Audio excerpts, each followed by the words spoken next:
নিজেকে দিয়ে চিন্তা করবেন যে আমি ওই জায়গায় থাকলে আমি কতদূর কি করতে পারতাম। এই পুরো দেশটা একটা অরাজকতার মধ্যে দিয়ে একটা এই পর্যায়ে এসে, সুতরাং এই অরাজকতা, দেশের যে এই অবস্থা একদিনে তো হয় না। এত বড় অধঃপতন 1 বছর, 2 বছর, 10 বছর, 15 বছর, এভাবে দীর্ঘ অনেক বছরের যে অধঃপতন, সেই অধঃপতনে দেশ একটি অনেক খারাপ অবস্থায় চলে গেছে। এখন এই যে খারাপ অবস্থা থেকে, একটু আগে এই ভাই বললেন যে মানসিক স্বাস্থ্যের কথা বললেন, আমি একমত ওনার সাথে। আমার মন মানসিকতাই তো তৈরি হয় নাই। এখন যে তরুণ সমাজ আছে, এটা হলো বাস্তবতা, যে তাদেরকে দিয়ে আপনি কাজ করাতে যাবেন, দেখবেন তাদের নৈতিকতার সমস্যা আছে অনেকেরই। এটা তার দোষ না, কারণ সে প্রাইমারি স্কুল থেকে শুরু করে হাই স্কুল, কলেজ, বিশ্ববিদ্যালয় আসলে নতুন করে নৈতিকতা শেখানোর জায়গা নয়। আসলে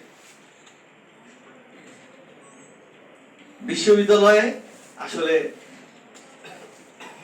তার বিষয়ভিত্তিক জ্ঞান অর্জন, তার গবেষণা এবং একজন ম্যাচিউর সিটিজেন হিসেবে দেশকে কিছু দেওয়ার জায়গা তৈরি হয় বিশ্ববিদ্যালয় ছাত্র থেকে তার পেশা পর্যন্ত। কিন্তু তার নৈতিকতার যে জায়গাটি, নৈতিকতার যে বীজ, সেটি তার পরিবার থেকে, তার মা থেকে, তার বাবা থেকে, তারপরে প্রাইমারি এডুকেশনে, প্রাইমারি স্কুলে, তারপরে হাই স্কুলে এবং কিছু কলেজ পর্যায়ে।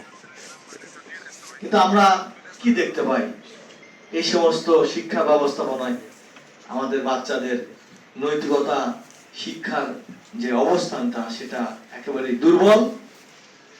মানসিক স্বাস্থ্য যে চর্চা, সেটা তো একেবারেই নাই আমার মনে হয়। তো এই জাতি থেকে আমরা কি আশা করি? তবে হ্যাঁ, আমাদের স্বপ্ন দেখতে হবে, চেষ্টা করে যেতে হবে। আমার মনে হয় এখন থেকে 15 বছর আগের থেকে যদি আমরা চিন্তা করি, তাহলে 15 বছর বা 20 বছর যে অধঃপতন হয়েছে, তার আগেরটা বাদ দিলাম, বিগত 15-20 বছরে যে অধঃপতন হয়েছে, যে ক্ষতি হয়ে গেছে সব দিক থেকে, তাহলে এই ক্ষতি পুষিয়ে আরো যদি আমি 20 বছর 25 বছর সামনে চিন্তা করি, যে আমরা ধীরে ধীরে ধীরে ধীরে যে দেশটাকে, জাতিটাকে গঠন করব, ভালো একটা অবস্থানে নিয়ে যেত, একদিনে হবে না, 2 দিনে, 1 বছর, 2 বছর, 5 বছরে হবে না। এখানে রাজনৈতিক সংস্কার দরকার, সামাজিক সংস্কার দরকার, অর্থনৈতিক সংস্কার দরকার, তারপর কালচারাল সংস্কার দরকার। সবকিছুতে আমরা অনেক পিছিয়ে আছি। তাহলে এখন এটা আমার সামনে যারা তরুণ আমি দেখতে পাচ্ছি, যাদের বয়স এখন 30 বা তার নিচে,